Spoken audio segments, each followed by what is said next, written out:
Chicago, like most big cities, has its fair share of unsolved crime. And in most of these cases, somebody saw or heard something. It could be a suspicious person, a car driving away from the scene, or simply overhearing somebody talking about the case. With your help, we can put these criminals behind bars where they belong.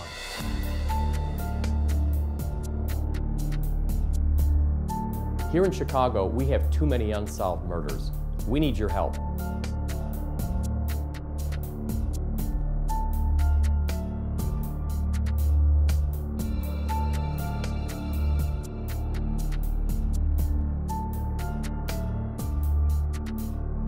In these cases, the police department is only as strong as the citizens that get involved.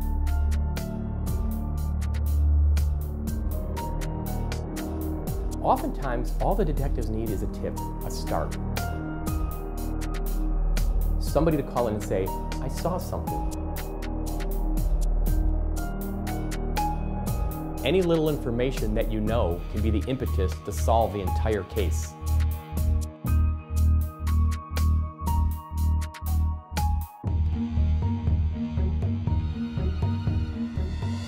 On tonight's episode, we'll be looking at the unsolved murders of Jamaris, J.J. Frierson, and Tammy Zawicki.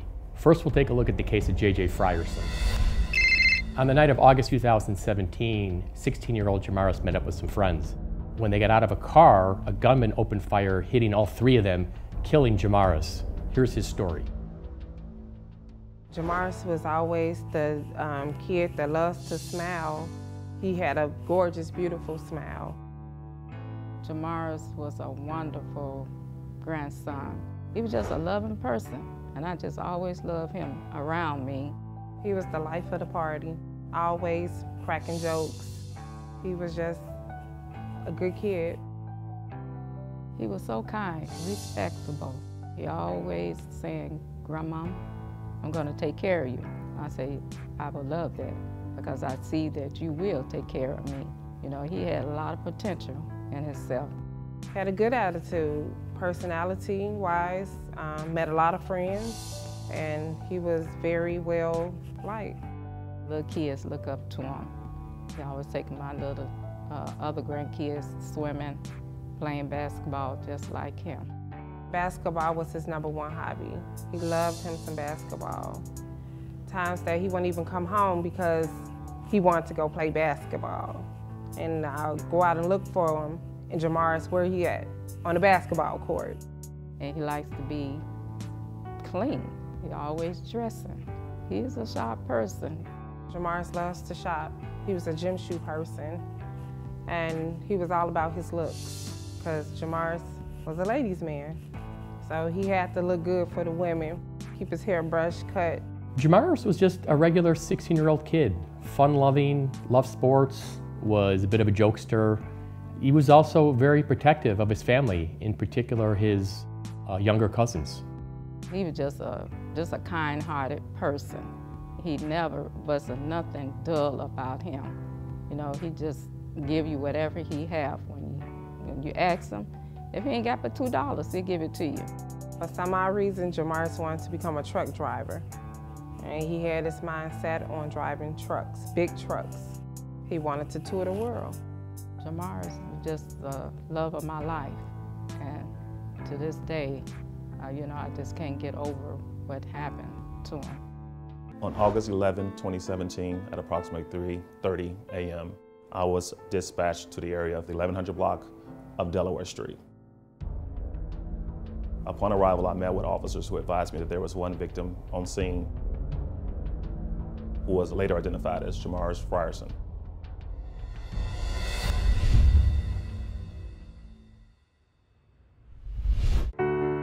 Have you been in an accident? Have you been the victim of discrimination or had your rights violated? Have you been injured? If so, the lawyers at Hale Law would love to talk to you. We offer a free consultation. Call me, Andy Hale, 312-870-6926. 312-870-6926. I look forward to talking with you about your case.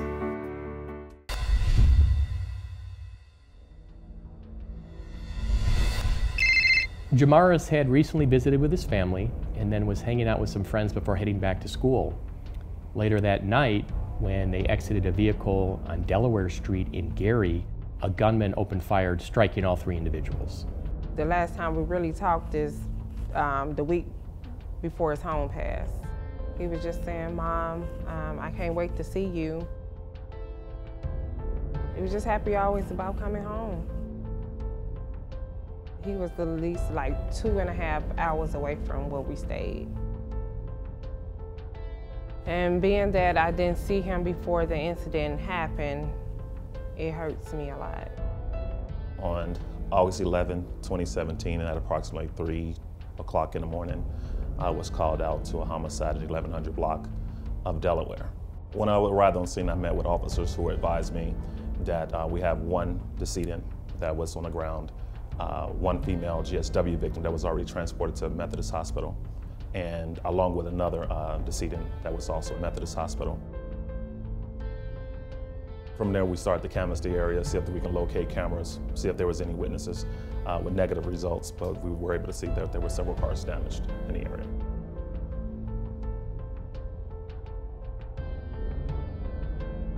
My aunt came over like at 7 in the morning, was like, "Yeah, Bo got killed." And they saying it was a second person with him. Well, she called and told me, she said it was a shooting down there on Delaware Street. She said, "Did you hear someone got killed?" And I said, "No." One of the victims were inside the house, which was Nathaniel Bobo. There was another victim that was laying on the ground. We didn't know the name at that time. And there was a female GSW victim, Lakeisha Harris. I was actually on my way to court. And then by the time I got out of court, I had like a whole bunch of missed phone calls of people saying they think it's my son that was with Bo that got killed. So I immediately just went into like a panic attack.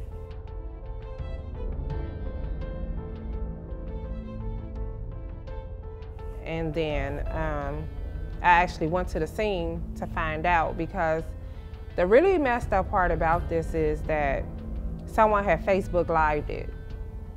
And I'm watching this body laid out on the ground, not knowing that was my child the whole time.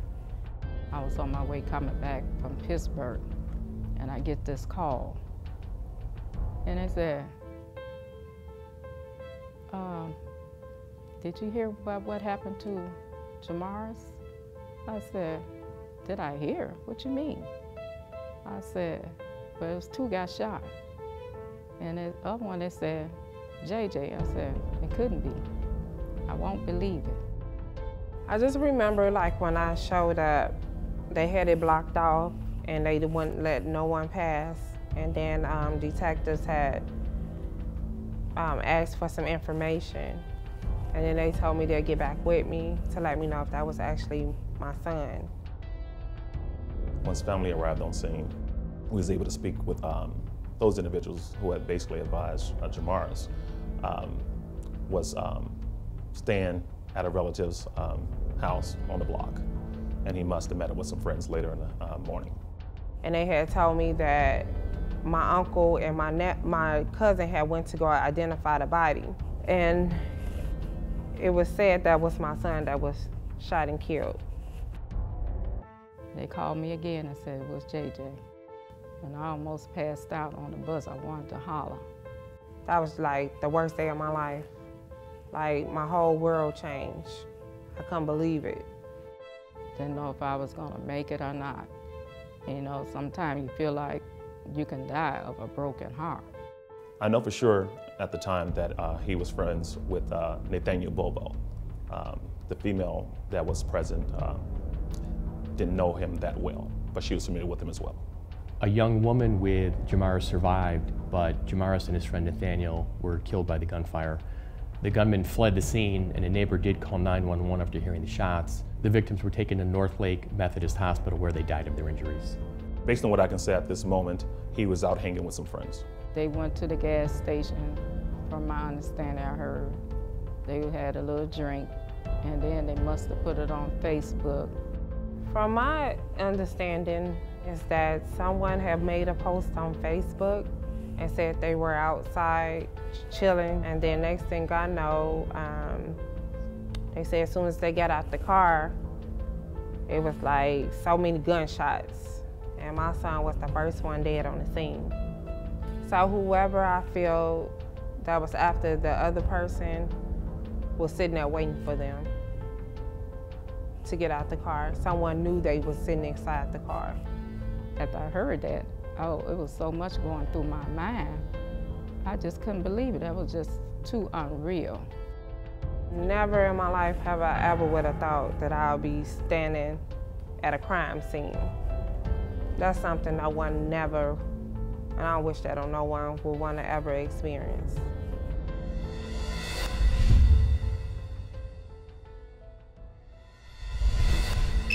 On August 11, 2017, at approximately 3:30 a.m., I was dispatched to the area of the 1100 block of Delaware Street. Upon arrival, I met with officers who advised me that there was one victim on scene who was later identified as Jamaris Frierson. I try not to show so much because like when I do start reminding myself about it, I get so angry. And it makes me want to go out and do things and say things that I know is not right. I just feel empty. I do. Because he was always there for me. They took my child away from me, especially when it was nothing involved with him. It's just, I try to go on every day, just work, and you know, try not to think about it, but it's very hard. But it's just, it's a horrible feeling, and I really can't explain it. I'm just angry on the inside. I want him to join a couple of things at church. We never got a chance to do it. Jamaris wanted to travel, and he, like I said, he loved his basketball, and he really had his mind set on his truck driving, and I hate that that was taken from him at such an early age. They took a lot of things from him. He had a lot of potential, what he wanted to do and wanted to be. It's a residential neighborhood. And keep in mind, this was wee hours in the morning. So the parties that we did speak to only heard gunshots. No one saw anything. Somebody had to give a tip because my grandson was sleeping at that time. And this guy he was with asked him, woke him out of his sleep and had him come to him, go with him, take this ride. So I guess they was planning this, the other people that was planning on to kill this guy. My grandson got caught up in it. At this time, we don't have a description of a suspect, but what we do know through some tips that came in, that there might have been a fight at a club earlier that evening or the day before with Nathaniel Bobo. They say they talked to a lot of people and a lot of people didn't want to talk. I don't know what it is with people, you know, let them put themselves in my shoes and this happened to one of their family members. I mean, I know someone out there knows something and they need to come and tell it because the families is hurting behind this. I want them to be true about it, you know, go to the detectives or whoever they need to talk to ease our heart, the pain. Someone, like I said, knows something, and it would be very appreciative to the family if someone would just start speaking, let them know what they know. What if it was your family, your sister, your brother, your child? Someone out there has to know something about what happened to Jamaris. Police are also looking for information about possible earlier altercation at a nightclub. Somebody may have seen something or heard something. Jamaris and his family need closure for this senseless crime. One thing that we always ask, especially to the community, it takes us and the police and the community working together. Without those two entities working together, we have nothing. When we have a victim, we always ask the people, be that individual's eyes, be their ears, and be their voice, and come in and let us know what you know. You can reach us at 219-755-3855. They can ask from myself, James Bond, or anyone in our office. We'll be more than happy to take your call. And if we're not there, please leave a voicemail. It would mean the world to me. And I don't think I'd be able to sleep more at night now, knowing that my son has justice. I mean, he really didn't get a chance to explore the world. He had dreams, he had goals. You know, I don't want it to go no 10, 20, 30 years from now, because there are out there, you know, these people. I just want someone to talk. Let everyone know, if somebody do know something, turn them in. Just give yourself up, because you can run, but you can't hide. Like the Lord said, revenge is his, and I believe that is so. The cases featured on tonight's episode remain unsolved, and we need your help. If you have any information on tonight's episode or any of the cases featured on the show, please give the detectives a call. We need our communities to come together so we can take back our streets and make our neighborhoods safe again.